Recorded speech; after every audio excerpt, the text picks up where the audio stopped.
मित्रांनो आजचा व्हिडिओ आहे तो लास्टपर्यंत नक्की पहा. सर्वात इम्पॉर्टंट व्हिडिओ आज मी तुम्हाला सांगणार आहे. जसं मागल्या व्हिडिओमध्ये मी सांगितलं गुगल पे मधून तुम्ही ऑटो पे कशा पद्धतीतून बंद करू शकता, तशाच पद्धतीतून आज मी सांगणार आहे फोन पे मधून तुम्ही ऑटो पे ते कशा पद्धतीतून बंद करू शकता. सर्वात इम्पॉर्टंट व्हिडिओ, कारण की तुम्हाला सांगतो फोन पे मध्ये आता सध्या तुम्ही जर बघितलं तर ऑटो पेचा तुम्हाला ऑप्शन आहे तो भेटतच नाही. कारण की तुम्हाला सांगतो फोन पे मध्ये नवीन अपडेट्स आल्यामुळे सगळ्या गोष्टी त्या चेंज झालेल्या आहेत. मी ज्या काही तुम्हाला स्टेप बाय स्टेप प्रोसेस सांगतो ही तुम्हाला पूर्णपणे पाहिजे आणि त्यानंतर तुम्ही तुमच्या फोन पे मधून इझिली ते तुमचा ऑटो पे असेल ते बंद करू शकता. अन्यथा तुमचे पैसे आहेत ते महिन्याला कट होऊ शकतात जर ऑटो पे जर ऑन असेल तर. सगळ्यात पहिले आपल्या मोबाईलच्या होम स्क्रीन जाऊ आणि सगळं काय डिटेल्स मध्ये असेल ते जाणून घेऊ. आपण आपल्या मोबाईलच्या होम स्क्रीन आलो. सगळ्यात पहिले तुम्हाला सांगतो जी काही ऑटो पे असेल ते एकदम इझिली आहे ते तुम्ही बंद करू शकता. आतापर्यंत तुम्ही बघितलं असेल फोन पे मधून कशा पद्धतीने बंद करायचं ह्या गोष्टी तुम्ही बऱ्याचशा ठिकाणी ऐकलं असेल, जी की ज्यावेळेस ते अपडेट्स आले नव्हतं त्यावेळी. पण आता नवीन अपडेट्स आल्यामुळे सगळ्या गोष्टी ते चेंज झालेल्या आहेत. बऱ्याचशा जणांना जी काही आहे ते ऑटो पे बंद करता येत नाही, पण एकदम सिंपल मध्ये तुम्ही बंद करू शकता. त्यासाठी व्हिडिओ आहे तो लास्टपर्यंत नक्की पहा. सगळ्यात पहिले तुम्हाला घ्यायचं फोन पे ऍप असेल ते तुमचं ओपन करून घ्यायचं. ओके, फोन पे ऍप असेल ते मी इथून ओपन करून घेतलं. बघू शकता अशा पद्धतीने इंटरफेस आहे. त्यानंतर इथून जी की पिन असेल तो माझा इथून पिन टाकून घेतो. ओके, टाकलाय. त्यानंतर अशा पद्धतीने इंटरफेस येणार आहे. आता बघू शकता फोन पे मध्ये सगळ्या गोष्टी आहेत त्या चेंज झाल्यात. तशाच पद्धतीने पेटीएम मध्ये सुद्धा गोष्टी आहेत ते चेंज झालेत. पेटीएम वर सुद्धा मी व्हिडिओ आणणार, त्यासाठी चॅनलला सबस्क्राइब नक्की करून घ्या. सगळ्यात पहिले तर बघू शकता अशा पद्धतीने तुम्हाला इंटरफेस येणार आहे. त्यानंतर काय करायचं, सगळ्यात पहिले तर ओपन केल्यानंतर ते लोगोचा एक तुम्हाला इथे ऑप्शन भेटेल. बघू शकता तुमचा लोगो असेल तेव्हा तुम्हाला क्लिक करून घ्यायचा. तेव्हा क्लिक केल्यानंतर सर्वात महत्त्वाची गोष्ट अशा पद्धतीने इंटरफेस आहे. थोडंसं मी वर इथं जी काय ते ब्लर केलं कारण की तिथे माझे पर्सनल डिटेल्स आहेत. त्यानंतर येथे तुम्हाला एक ऑप्शन भेटतो मॅनेज पेमेंटचा एक ऑप्शन आहे. बघू शकता QR कोडच्या मदतीने तेव्हा तुम्हाला क्लिक करून घ्यायचा. तेव्हा क्लिक केल्यानंतर थोडंसं खाली गेल्यानंतर येथे तुम्हाला जी की आहे ऑटो पेचा ऑप्शन आता बघायला भेटणार आहे. एकदम इझी आहे, पण बरेचसे जण हा ऑप्शन भेटत नाही. जसं की ते ऑटो पेचा ऑप्शन आहे बघू शकता मोअर ऑप्शन्स मध्ये. ओके, पण आता ऑटो पे बंद कसं करायचं ते तुम्हाला मी सांगतो.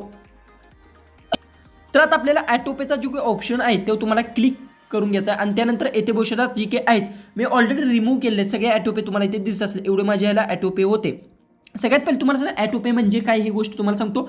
मागल्या गुगल पेच्या ह्याच्यात पण सुद्धा सांगितलं, पण यात मी तुम्हाला सांगतो. सगळ्यात पहिले ऑटो पे लागतं कसं, तुम्ही एखाद्या कोणत्या ॲपचं सबस्क्रिप्शन जर खरेदी केलं असेल तर त्याला ऑटोमॅटिक आहे ते ऑटो पे लागलेलं असतं. म्हणजे की त्यांचा जो की महिन्याचा चार्ज असतो तो तुमचा ऑटोमॅटिक आहे तो कट होणार आहे. तुम्हाला ते पेमेंट करावं लागत नाही, ते ऑटोमॅटिक आहे ते कट होत असतं. जसं की बघू शकता इथे ऑलरेडी बघू शकता एक पेमेंट जी काही रिमूव्ह दिसत असेल तेव्हा जर मी समजा इथे क्लिक केलं तर बघू शकता इथे अमाऊंट किती 399, म्हणजे महिन्याला ऑटोमॅटिक आहे ते 399 माझी पेमेंट आहे ते कट होणार आहे. इथे बघू शकता स्टार्ट कितीला झालं आहे सगळ्या काही गोष्टी इथे दिसत आहेत. बँकचं सुद्धा माझं नाव दिसतं. अशा पद्धतीने इथे ऑटो पे लागलेलं आहे का नाही ते तुम्हाला सगळ्यात पहिले समजेल. लागला असेल तर तुम्हाला इथे दोन ऑप्शन भेटतं. जसं की ऑटो पे तुम्ही पॉज करू शकता. दुसरी गोष्ट खाली ऑटो पे इथे डाउनलोडचा म्हणजे ऑटो पे असते ते डिलीटचा सॉरी. ओके, तिथे ऑटो पे डिलीटचा ऑप्शन असतो तर तेव्हा तुम्हाला क्लिक करून घ्यायचा आहे. तेव्हा क्लिक केल्यानंतर तुमचा जो की पिन असेल तो पिन तुम्हाला तिथे टाकायचा आणि पिन टाकल्यानंतर जी काही असेल तुमचं ऑटो पे असेल ते ऑटोमॅटिक आहे ते डिॲक्टिवेट होणार आहे. तुम्हाला जर असं वाटत असेल की ते पॉज करायचं आहे तर तुम्ही पॉज सुद्धा इथे करू शकता. म्हणजे की जर समजा तुम्हाला वाटलं की मी काही दिवस ते थांबवणार आहे तरी सुद्धा तिथे पॉजचा ऑप्शन असतो. तेव्हा क्लिक करून तुम्ही किती दिवस थांबवणार आहे ऑटो पे ते सुद्धा सिलेक्ट करू शकता. म्हणजे की तुमचे ते जर समजा तुम्ही 1 2 3 महिने सिलेक्ट केलं असेल तर 3 महिने ते तुमचे पैसे इथे कट होणार नाही. जसं की आता 399 आहेत, जर समजा 3 महिने जर मी पॉज केला असेल तर 3 महिने माझे पैसे इथे कट होणार नाहीत. पण 3 महिने झाल्यानंतर माझे ऑटोमॅटिक पैसे आहे ते कट होणार आहेत.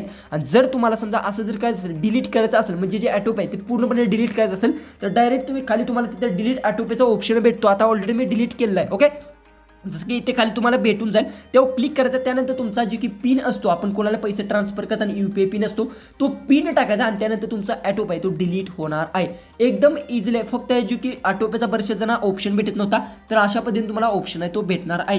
त्यानंतर हे सगळ्या गोष्टी आहेत रिमूव्ह सुद्धा तुम्हाला जर करायच्या असेल जी की हिस्ट्री आहे बघू शकता याच्यावर जर क्लिक केलं इथून कन्फर्म करून रिमूव्ह करून घेऊ शकता. अशा पद्धतीने जर पूर्ण हिस्ट्री जी काही ऑटो पेची असेल ती सुद्धा तुम्ही इथून रिमूव्ह करू शकता. एकदम इझी आहे आणि इझिली इथे तुम्ही ऑटो पे डिसेबल करू शकता. व्हिडिओ आवडला असेल तर नक्की चॅनलला सबस्क्राइब करा. व्हिडिओ तो आपला जास्तीत जास्त शेअर नक्की करा. तर चला आपण भेटूया उद्याच्या एक नवीन इंटरेस्टिंग आणि मजेशीर अशा व्हिडिओमध्ये.